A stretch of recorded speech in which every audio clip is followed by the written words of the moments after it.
Jūs pažįstate Laimą Balaišytę, Vilniaus 2 vidurinės mokyklos 4 klasės mokinę?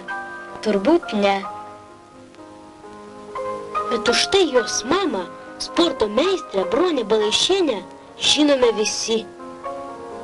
Šiuos prizus ji iškovojo įvairiose stalo teniso varžybose.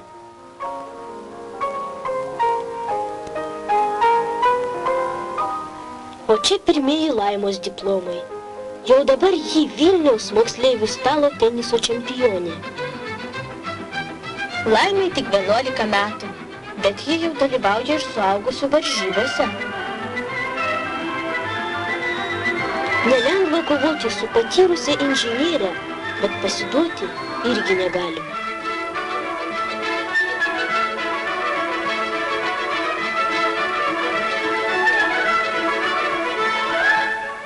Dar viena nauja Laimos pergalė. Tik nepagalvokit,